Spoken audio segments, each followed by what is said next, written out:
Hello and welcome to News Central Television. The top stories at this hour. Nigeria's private sector states fault Labour's push for 1 million naira. Protest march over vote delay in Senegal postponed. South Africa's minister accuses Israeli intelligence of targeting her family. I am Lekon Onobanjo. Details to come your way shortly.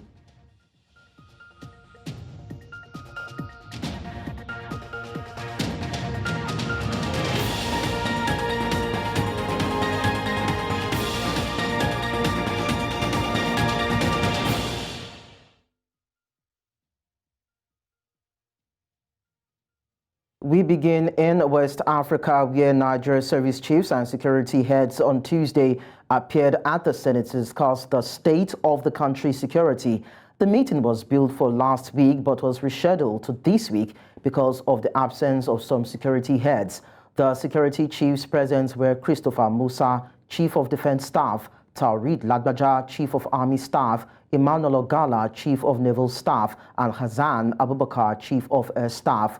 Nuhu Ribadu, National Security Advisor, Kayode Egbetokun, Inspector General of Police, and Yusuf Bichi, Director General of the Department of State Services, were also present. Also present were the Ministers of Finance, Interior, and Defense. Over the past few weeks, there have been an uptick in killings and abductions for ransom in many parts of the country, including the Federal Capital Territory.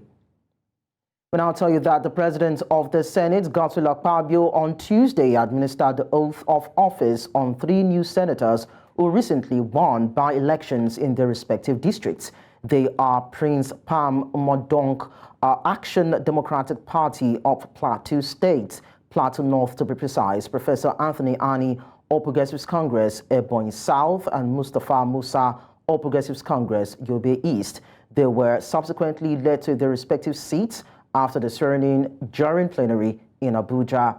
The atmosphere was charged with excitement and anticipation as the senators-elect filed into their Senate chamber, ready to embark on their new roles as representatives of their respective senatorial districts.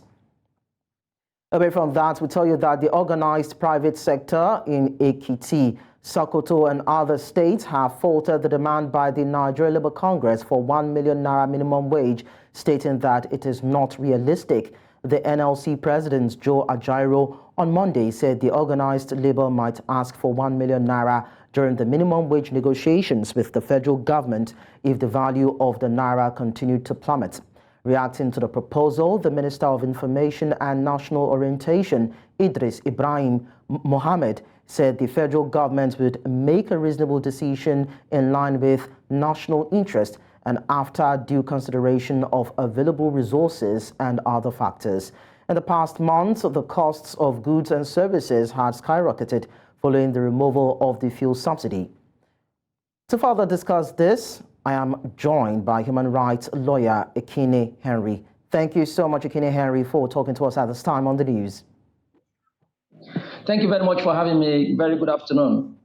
Now, the Nigerian government has not been able to implement the 35,000 naira wage award, which was to be paid to federal workers for 6 months. It is still borrowing to fund budget and expenditure. State governments are also struggling to pay 30,000 naira. So is the NLC's demand for 1 million naira as minimum wage realistic? It's realistic, it's reasonable. And of course, we know generally that in labor relations, it is the right of workers to earn reasonable wage stays. And beyond that, the Constitution of the Federal Republic of Nigeria 1999 has the economic objective in our Constitution under Section 16, and particularly subsection 2, paragraph D, to the effect that there shall be a reasonable national minimum living wage. So it's a response to the realities that citizens and workers are confronted with in an economy, in a society, as Nigeria is at the moment. So it's reasonable to make that kind of projection and demand. And whether it is realizable, yes, it is. I think there have been reports and deliberations in this country with respect to how to economically and effectively manage our resources to be able to enhance and improve the welfare of citizens. And then one of those recommendations in most of the deliberations we have had and conferences is how to, if you like, downsize some expenses, some ways of running public administration and government in this country. And so I think it's quite reasonable that we consider the wage that workers earn in this country, whether in the private or public sector, and then that whether that wage is reasonable and, like the Constitution envisaged, under the fundamental objectives and directive principles, that it should be a living wage. It's realizable because I think that if we direct our policy, economic policies right, and even our fiscal policies, we'll be able to really get to a reasonable wage for workers, even if it is not exactly 1 million naira as proposed by organized labor, but it would be within the limits that can be considered as reasonable and a living wage. Okay, now the labor leader, that's Joe Ajaero, complained that only about 35,000 naira was paid to civil servants, and there's no evidence of payment of any 25,000 naira as paid palliative to workers. And now you've also mentioned that the government is not showing that much commitment to wanting to reduce the cost of governance, including the legislature. So why does it seem as though the government is insincere when it comes to pruning down its expenditure and channeling those funds in areas that are needed, and also meeting agreements that have been reached with the labor unions?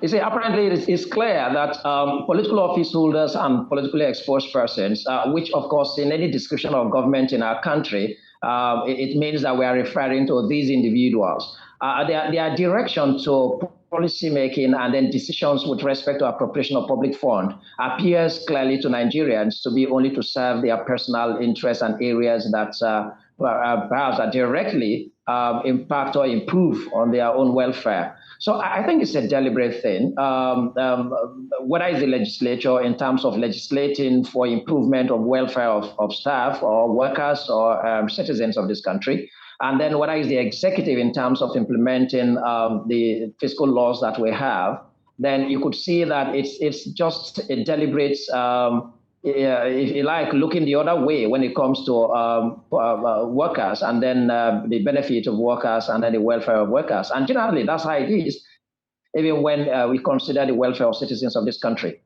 So I think for me, it's about just the lack of the determination to ensure that they improve the welfare of workers and generally welfare of citizens.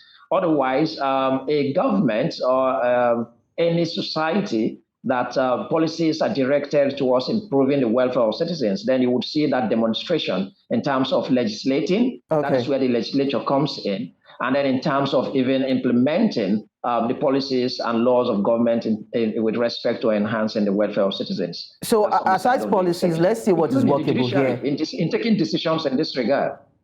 Okay, so aside policies, let's quickly look at what is workable here. The latest federal allocation to states was about 3.3 trillion naira after savings from fuel subsidy removal. So will that be, or can that be, a big boost for the states to be able to meet up with a new minimum wage, aside states that generate IGR and security votes that a lot of people are actually coy about? There are other factors to consider. It's not just about the quantum of money that is appropriated and distributable amongst the levels of government. Yes, it may seem as if since the Tinubu's administration came in force in May 2029, May 29, 2023, it appears that the federal allocation to states and local governments had increased. But in reality is, what does that translate? With the challenging exchange regime, and then even the rise in inflation and all that. Yes, so in quantum, in terms of amount of money distributable amongst the levels of government, and then what gets to the state. A state that is determined and has the will to enhance and improve the welfare of workers in that state, and then generally the welfare of citizens, can actually make some improvement improvement with the resources that are available, not just the federal allocation, but also internally generated revenue. Now, you find a situation where much of the internally generated revenue are usually unaccounted by state governors and then politically exposed persons at that level. Even the revenue generating agencies at the state levels, they're usually unaccountable, and then not much is known about state generated revenues. So if you add the internally generated revenue in states and the federal allocation, which has increased this time, I think there should be no excuse for any state to look the other way when it comes to improvement of welfare of citizens. And if they are sincere and determined to enhancing the welfare of citizens, even considering the harsh economic reality that confronts every citizen in this country, especially workers, then there's no excuse but to enhance the welfare of citizens, including wages. But one thing that's important and fundamental here is, let's not forget that the issue of wage and national minimum wage is in the exclusive legislative list. So the legislature has to play a significant role in this regard, in looking critically about the reality of the economy in this country and then what workers are paid in what exists as the national minimum wage. Is certainly something that requires immediate review, upward review, reasonably so. Just as we just opposed Section 16 of the Constitution, and of course Item 34 and 44 of the exclusive legislative list in our Constitution. We have to just be determined and deliberate about enhancing the welfare of workers. So it's reasonable that the organized labor is calling for this review. So yeah, that's where I'm going now, Ekene, because of course it's very important or expedient that will bring the legislature into this discourse. Now, some people have actually questioned if the country's legislative arm has the political will to make this happen, because we live in a country where about 5 to 10% of the country's population, that is the legislature, gets about 344.85 billion naira. And in the same country, we are complaining of governments not being able to pay certain amounts as wages for workers. How do we balance the books? How do we force our legislatures to represent the people or the plight of the people and bring about succor for Nigerians within this discourse of what we call a minimum wage? It's important that in a democratic society, the people from whom government derives legitimacy, sovereignty lies on the people, is to continue to demand. And until the people realize that indeed the strategy and the veritable strategy in that regard, so ensuring that policies of government are directed towards the improvement of the welfare of citizens, is to continue to demand in those areas that citizens really require improvement in their welfare.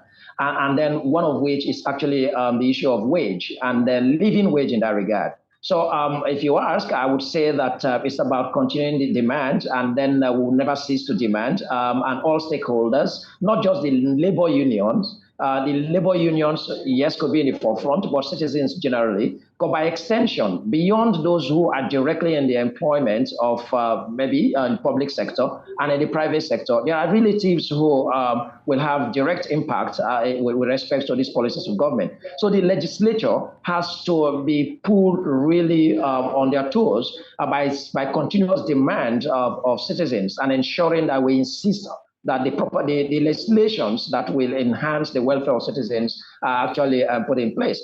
After all, the legislature is really there to continually make laws for better governance and then for improved welfare of citizens. I've said sometimes in my discussions that we can actually use legislation to address virtually all the challenges we face in our society: economic, environmental, social, health, and all sectors of our existence, really. So, and legislation is very important, and that is why we have the legislature as the bedrock of democracy. And then it is a platform that the citizens should have easy access to reach to them. And I encourage one thing: we don't just have to wait for private member bills that may come from or sponsored by members of the legislature. But Nigerians should begin to galvanize and then get the appropriate training to ensuring that we formulate bills from amongst ourselves as citizens and ensure that those bills go through and become laws in our legislatures, whether at the National Assembly and at the State Assembly. Ekene Henry, thank you so much for your summation on the news.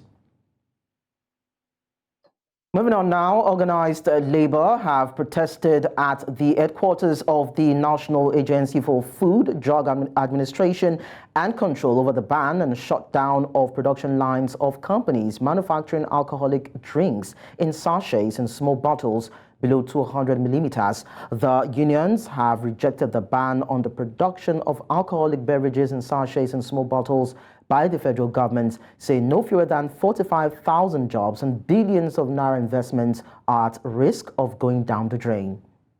You're watching News Now. We go on a short break. When we return, we'll bring you more stories. Don't go away.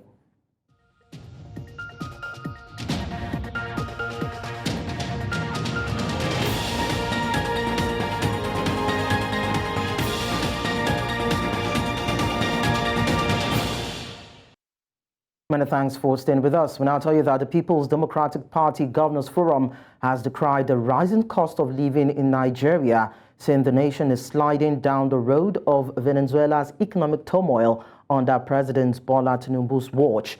Chairman of the forum and Governor of Bauchi State, Bala Mohammed, stated this after reading the communique of a meeting of the forum held at the Oyo State Governor's Lodge in Abuja on Monday. The meeting reviewed the state of the nation and noted the hardship being faced by Nigerians as a result of the economic and security challenges facing the nation. The forum decried the falling value of the naira and requested the monetary and fiscal authorities to find appropriate solutions.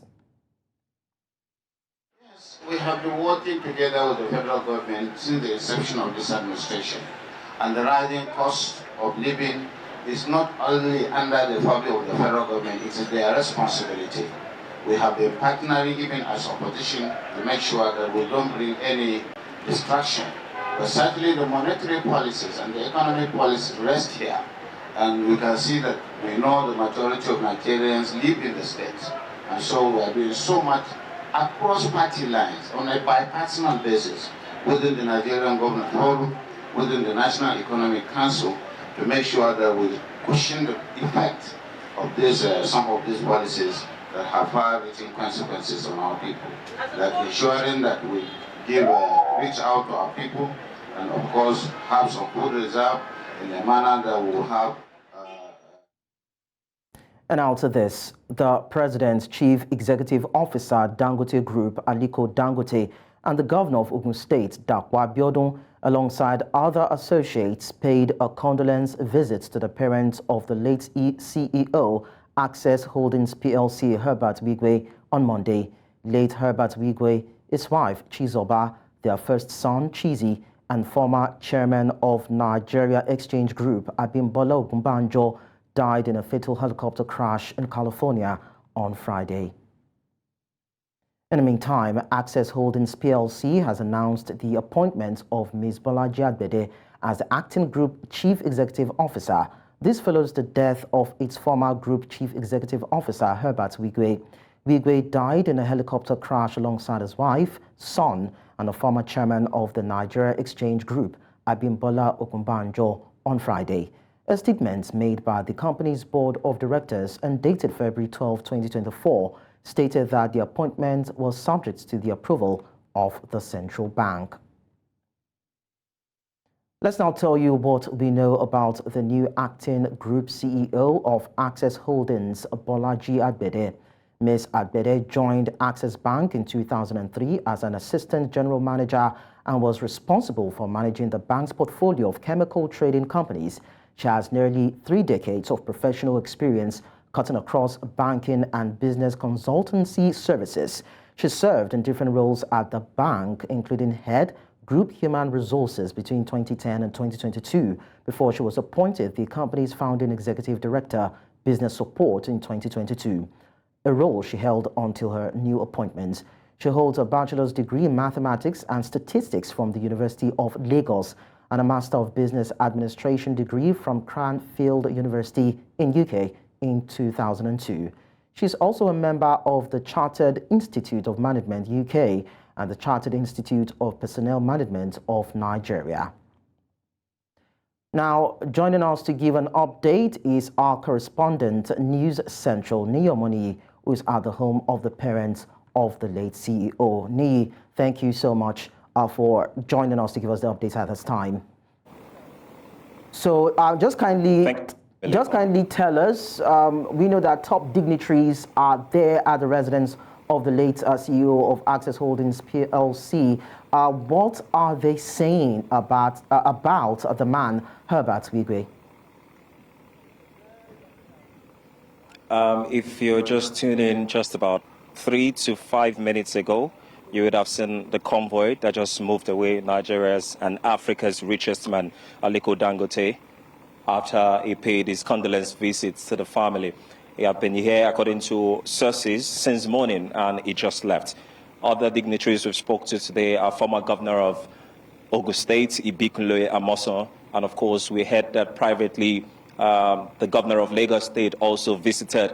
And before now, we've had the current governor of Ogun State, Dapo Abiodun Patutomi, who is a chieftain in the Labour Party, and we've had other dignitaries also visit. Now, all these to pay condolence visits to a man who has regenerated and, of course, made great impact in the financial sector. We're talking about a man here who just died at the age of 57, but started young to begin to lay his prints in the financial sector. According to what we heard, he acquired Access Bank at a very tender age of 36, where even the CBN thought he was too young. And even at that time, he has started making impact alongside his partner. And for every customer or client of Access Bank today who try to use their card to swipe at the ATM, that is the impact of a man who started with counting and, of course, has now built an empire. And let's just talk about the parents here, because this is so sad. He's still survived by his parents. He has a father and he has a mother. According to residents around this estate we've spoken with, who decided to speak off camera, they've described this pastor, because he's a pastor, Pastor Shingo Wigwe, as a very, very honest, loving, and generous man. Now, this is a man who retired as the Director General of the Nigerian Television Authority. He is an awesome man. Unfortunately, we also heard he lost a son some years back. And on the part of the woman as well, we also heard she lost her half-sister a few years back as well. So this is a really, really sad news for the family, and I'm sure they're just finding a way right now to cope. And we don't know what ritual or what culture it comes from or how long it takes for him to be buried. But one thing we know is that he has made a lot of impact, and funeral arrangements have been made. He actually hails from Ikwere local government in Port Harcourt, and I can't stop this without mentioning the fact that he is actually building currently one of the biggest and most, in his word, exotic a university that will change the whole world and, of course, make great impact as regards education with an investment of over $500 million. Now, that's huge. And all this now might be in the hands of God knows who, as is just survived by his children and grandparents. Well, we just at this point pray that God will continue to grant the family the fortitude to bear this irreparable loss. Now, Niyi Omoni, thank you so much for giving us the updates. We'll continue to keep tabs with you on this particular matter. Thank you so much. Thank you for having me, Lekon. Away from that, we tell you that Nigeria's parliament has pledged its commitment to push for stronger laws that will help private security outfits contribute to the protection of oil and gas infrastructure across the country. This was as the House of Representatives Special Committee investigating oil and theft and losses paid an on-the-spot visit to Delta State, located in the nation's southern region, for an inspection of vessels recently arrested in the state. Edon Joseph tells us more. According to the Nigeria Extractive Industries Transparency Initiative, over 4.3 trillion naira worth of crude oil was stolen between 2017 and 2020, as the nation suffered about 7,143 cases of pipeline vandalism. Despite measures being put in place, not much has been achieved in the war against crude oil theft. Recently, several arrests were made by the military and private security operatives as vessels were apprehended, while some persons involved were also arrested. It will amaze you to know that it is not a Nigerian registered ship. It's a Moldovan ship.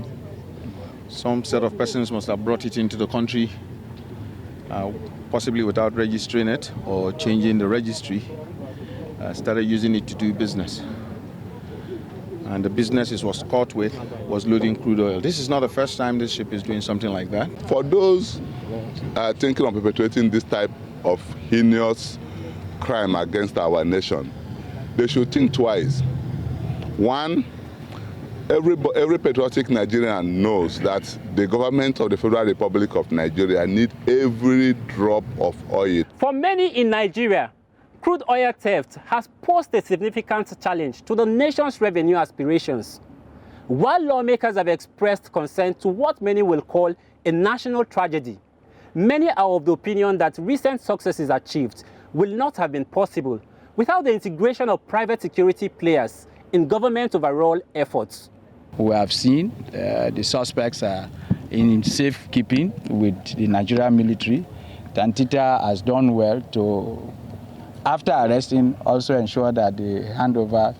Continued crises like this, where you have issues of theft, vandalization of pipelines, and a lot of other crises around the oil-producing states, is of serious concern to the National Assembly and particularly to this committee. I encourage the federal government to encourage Tantita and help them with the challenges so that they can do more, because actually they have done very well. Lawmakers have also pledged their commitment to supporting government to get the best out of the nation's oil and gas sector. They say this is crucial to helping improve revenue generation. In Abuja for News Central, I am Idong Joseph. The Director General of the Oyo State Agency for Persons Living with Disabilities, Ayodele Adekombi, has called on government at all levels to protect the rights of persons with special needs. The legal practitioner gave this charge at a meeting in Ibadan on Monday. He called on the National Assembly to propose more laws to take care of people with disabilities.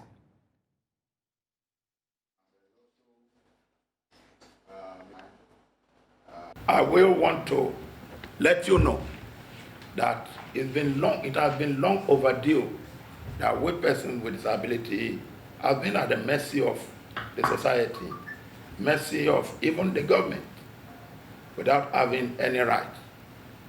The society and the government have been operating under the sympathy and the philanthropic model for so many years, not until now, when His Excellency now said, okay, you have the law to protect you, and we have the full opportunity to fight and get our quota from even employment, services, and every other public service that it affects every other person.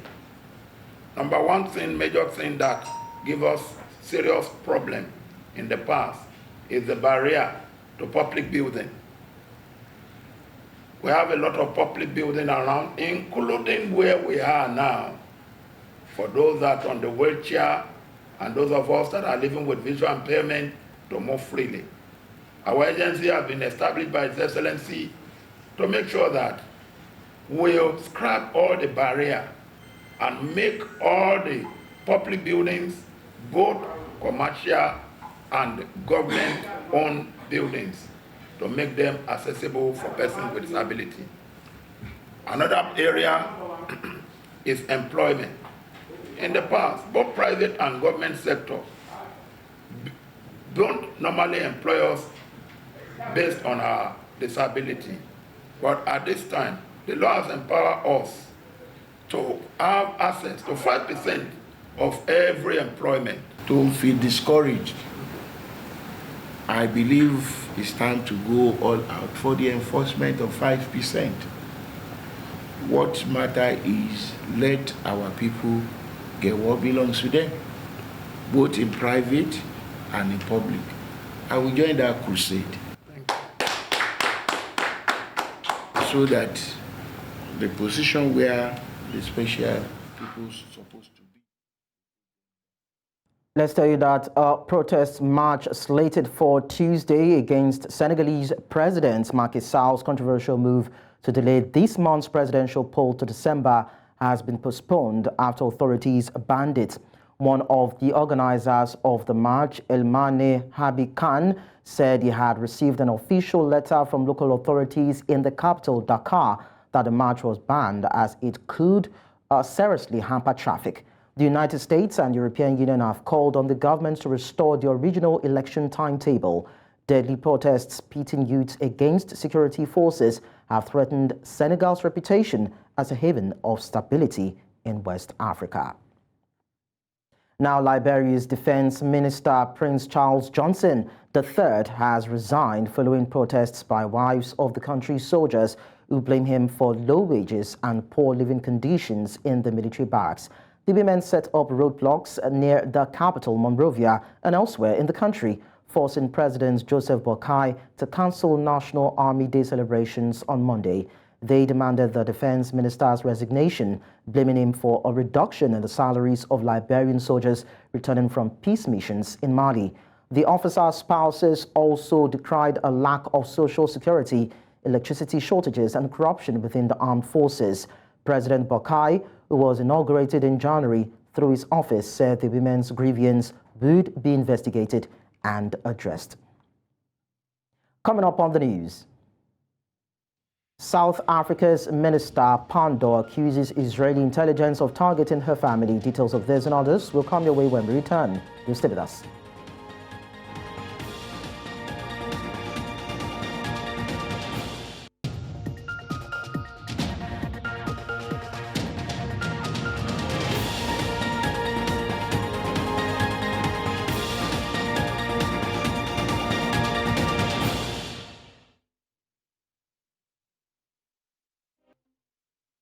May I tell you that South Africa Minister of International Relations, Dr. Naledi Pandor, has asked Police Minister Bekithele to beef up her security and that of her family following claims of intimidation and social media targeting against Israeli intelligence. Pandor has been vocal in condemning Israel's war actions against Gaza as South Africa took Israel to the International Court of Justice over allegations of genocide. South Africa's case against Israel at the ICJ has been regarded as a landmark moment in the struggle for justice for Palestinians. However, Israel has since ignored calls for a ceasefire.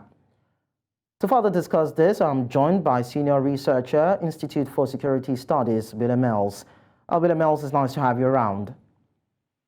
Good afternoon to you. So what do you make of Minister Pandor's request, and how credible is the claims of intimidation from Israel? Well, in the first place, we should see that against the backdrop of obviously the war or the battle in the court, the international court that is ongoing, but also the war of words that is ongoing between, of course, South Africa and Israel, where the relations are a bit hampered because of this court case. We should also see it as against a backdrop. It was at a side event after the State of the Nation address by President Ramaphosa. That was a political rally that was actually there, and a lot of the rhetoric were on a political level. So we do not know. What we have is the word of the minister that she and the family has been threatened, and she mentioned social media. So what typically would happen in a situation like this is that she should hand over all the evidence to our intelligence service and also to our crimes against the state unit of the Hawks, and they will then investigate these claims, and then based on the credibility of these claims, they will then develop a plan of action that will involve our VIP protection unit, and they will then put in place additional security measures. So what we have at the moment, like I mentioned, we've got the word of the minister, and that must be verified. It's a very highly politicized environment at the moment, where a lot of rhetoric, where a lot of propaganda and other things are being thrown around. So for the case of sanity, we believe that they should remain calm. They should investigate it and put the measures in place that they can do. Well, in the light of the fact that South Africa took Israel to the ICJ over the Israel-Hamas war, do you think that could strain relationship between the two countries? You know, traditionally South Africa and Israel had quite a cordial relationship. We also know that President Mandela and the PLO, former or the late Yasser Arafat, also had a very good relationship. So there was always been a good relationship between the PLO and the governing party, the ANC, and then also South Africa. It was cordial between them and Israel because remember, we've also got a very big Jewish community in South Africa. But of late, we see that those relations have been strained. Of course, this court action strained it even more. So the relationships between the two countries, whether it is on political, whether it's on commercial levels, it really has been strained since South Africa took them to the court.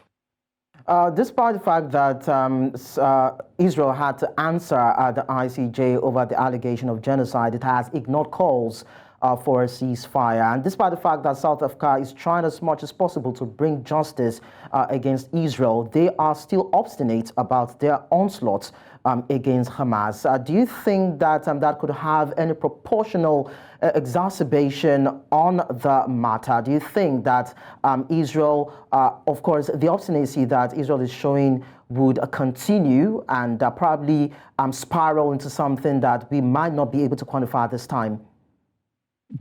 Well, we must just look at the court ruling. You know, South Africa asked for immediate ceasefire, and that was not given. What was given is that Israel was warned. They were put on notice not to commit a genocide. They were also instructed to put all measures in place not to have it committed, but they also reported to report back on that. But that was not the only part of the verdict. What was also part of the verdict was that the International Court actually instructed Hamas to release the hostages immediately as well. And we see that also has not happened. So what we would have liked to see from South Africa is to push that the whole indictment or the verdict of the court should be implemented by both sides and push forward towards peace, because that is at the end of the day what President Ramaphosa is always fighting for, and that is to bring about peace through a negotiated settlement and not through war. William Mills, thank you so much. It was nice talking to you. You're welcome. Away from the shores of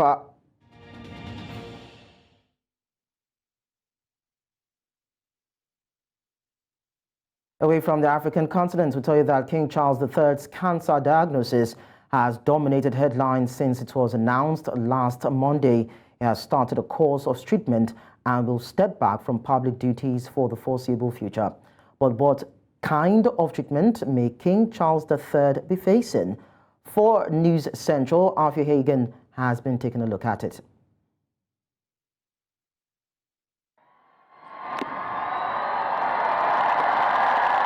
The news that British monarch King Charles III has cancer sent shockwaves through the royal family, prompting an outpouring of support from the public and heads of state around the world.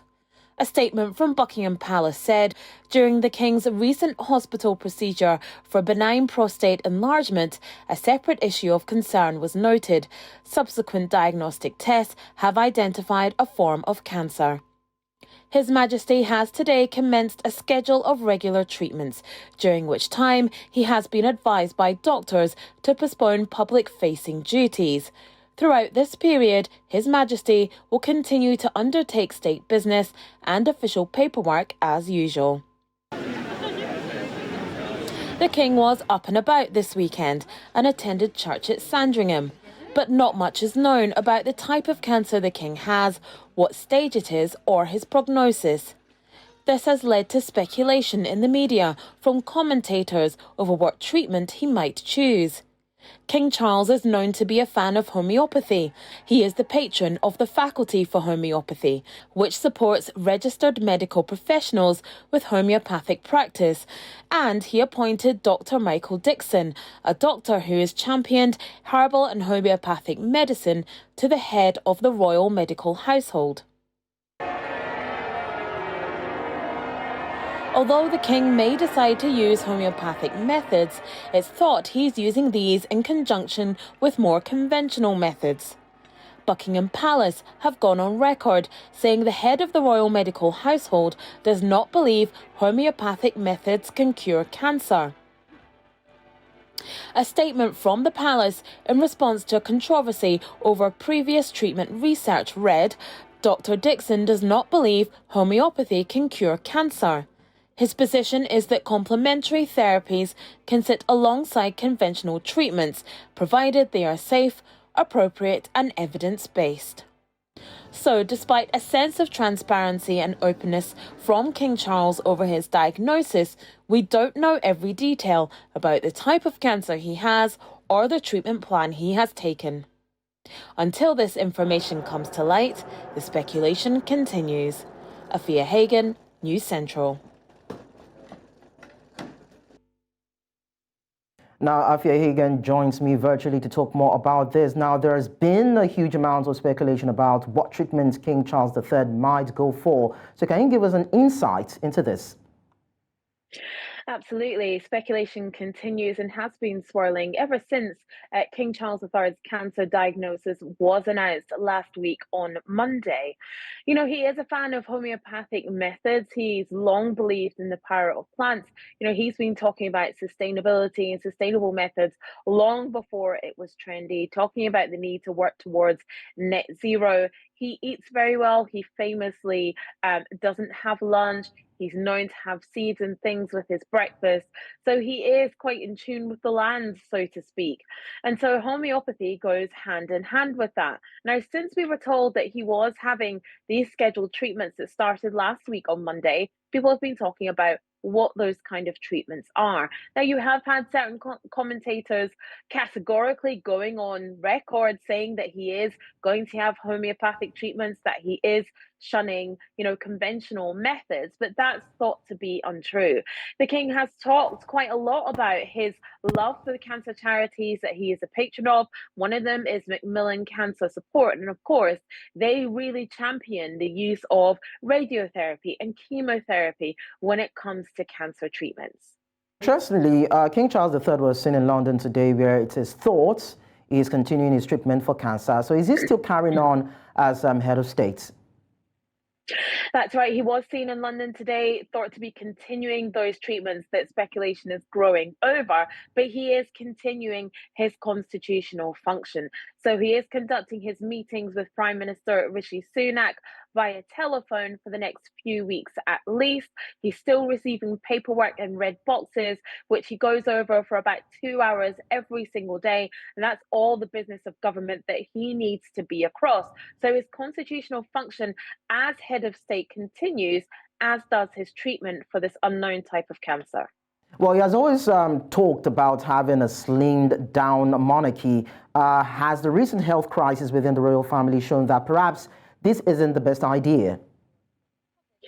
It has, because it's really kind of shown that we are on skeleton staff, as it were. At one point, you had King Charles III, the Princess of Wales, and the Prince of Wales out of action, and they are the top 4 working royals. The Princess of Wales, of course, recovering from that abdominal surgery that she had a few weeks ago in January, and the Prince of Wales took some time off to be by her side. He is back to work. Queen Camilla has always been working throughout all this health crisis, but it shows that without those 3 people in action at one time, there wasn't really very many people left who could take up the mantle of conducting all the visits to the charitable organizations that the royal family supports. Going hand in hand with that, of the 9 working royals that we have, only 2 of them, that's the Prince and Princess of Wales, are under the age of 50. So if the royal family wants to be seen to be modernizing, as well as appealing to a wider audience, that is something that they really need to look at. Afia Hagan, thank you so much for the updates. Thank you.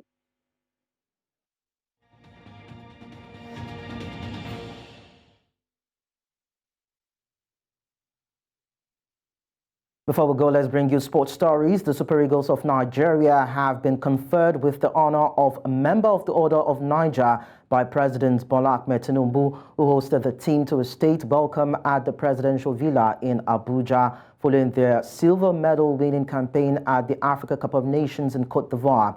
Despite losing to Cote d'Ivoire in the finals, the team was commended by the president for doing a good job at the tournament. The Super Eagles arrived in the country in the early hours of Tuesday, with the players welcomed by a sizable crowd of people with miniature Nigerian flags as fans cheered as the players descended from the plane. Now, thousands of football fans wearing orange and white have flooded the streets of Abidjan to see the Ivory Coast team parade the Africa Cup of Nations trophy they won on Sunday. The hosts defeated Nigeria 2-1 to win AFCON for a third time, prompting huge celebrations across the country. Ivory Coast were unlikely winners. They lost 2 group games and fired their manager mid-tournament. Emas Faye, a youth team manager, took over for his first job leading a senior team. The parade began at Hotel Palmier and the crowd built slowly from around midday. At around 3 o'clock, the players appeared on the flatbed truck that would take them on their journey through Abidjan to the over 30,000 capacity Felix Houphouët-Boigny Stadium for a trophy presentation. The celebrations continued on Tuesday with a reception at the Presidential Palace.